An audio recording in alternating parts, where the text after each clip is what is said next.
Hey, it's Phoenix, back again with another ultra latest releases. Today is Tuesday, May 23rd.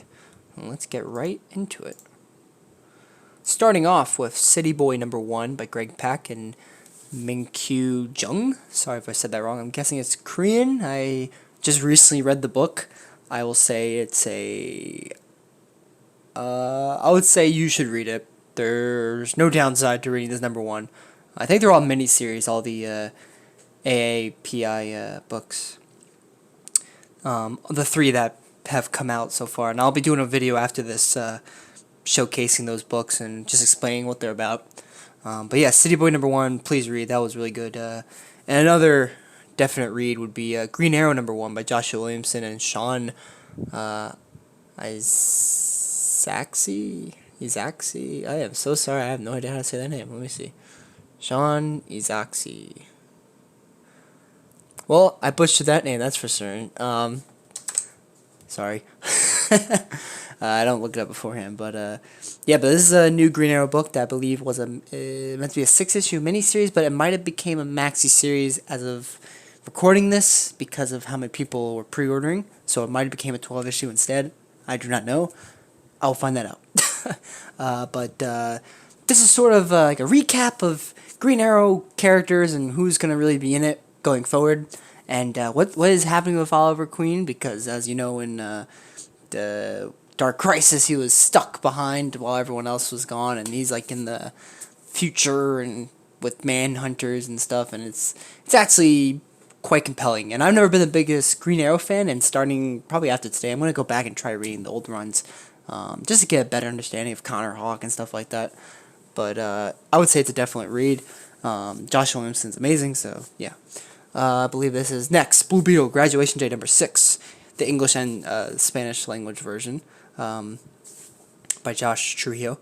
Let's see. This is the last one, 6 out of 6. If you were reading this, hopefully you kept liking it. I haven't read one issue, but I'm just not the biggest Blue Beetle fan. At least this in this version. Let's see here. Next, Unstoppable Doom Patrol number 2 by Dennis Culver and Chris Burnham. I have not read number 1, but I will after.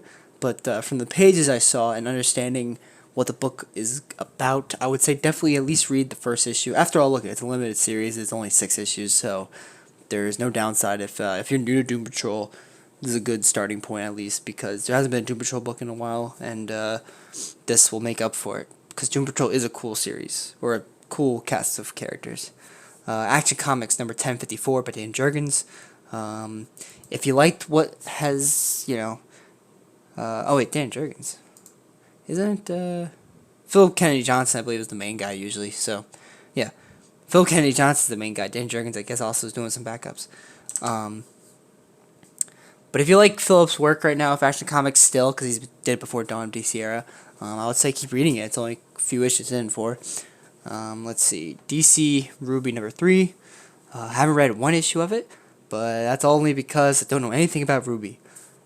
I only know what it looks like, the show, but never watched an episode, so. If you like Ruby, I'm guessing you're reading this, because usually that's how it goes. If you like certain characters, you're going to read their crossovers.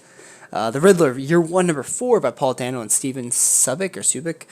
Haven't read an issue of this, mostly because I'm not the biggest Riddler fan, and even if Paul Dano's doing it, I don't know him as a writer, I just know him as an actor, so there's nothing grabbing me. Even though it's interesting that the guy who played him is writing the book, but maybe I'll try to get into it. Let me know if it's a Year 1 type of story, but let me know in the comments if it's worth it.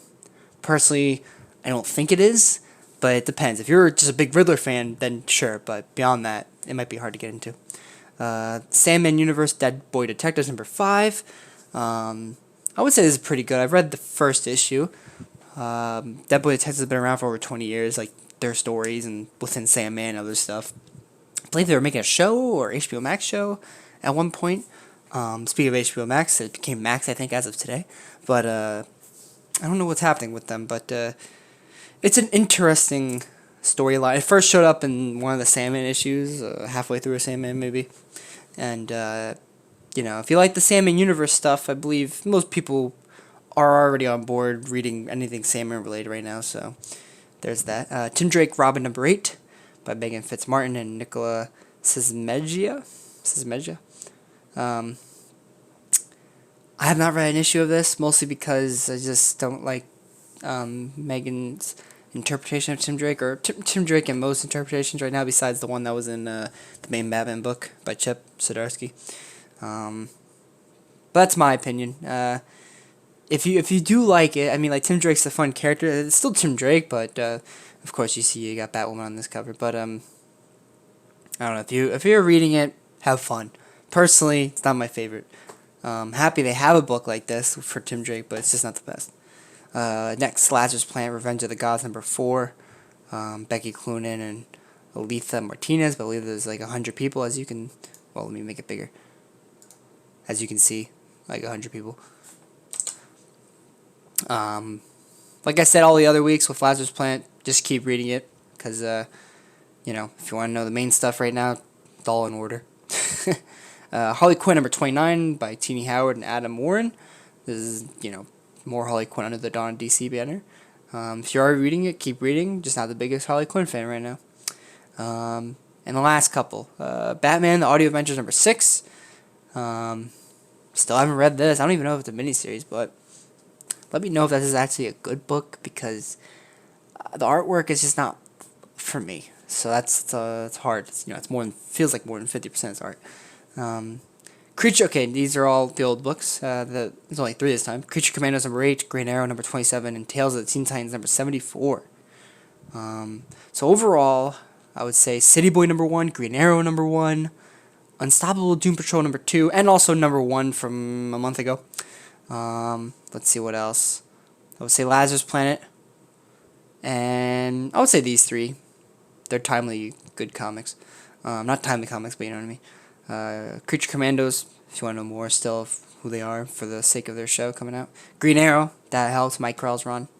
I hope they add more issues on this service, because there's a gap, like 20-something issues between the late 80s, I think. And Tales of the Teen Titans, by Marv Wolfman. Overall, it's actually a really short week. But yeah, City Boy, Green Arrow, Unstoppable Doom Patrol, Lazarus Planet, and the old ones. Overall, not the worst week, but could be better. But stay tuned for a video about the 3 new Asian American Pacific Islander type characters that came out of Lazarus Planet, or at least one of them did. Because I have some thoughts, and it's all pretty positive because I'm loving it. So hope you guys enjoy, and I'll see you guys next week.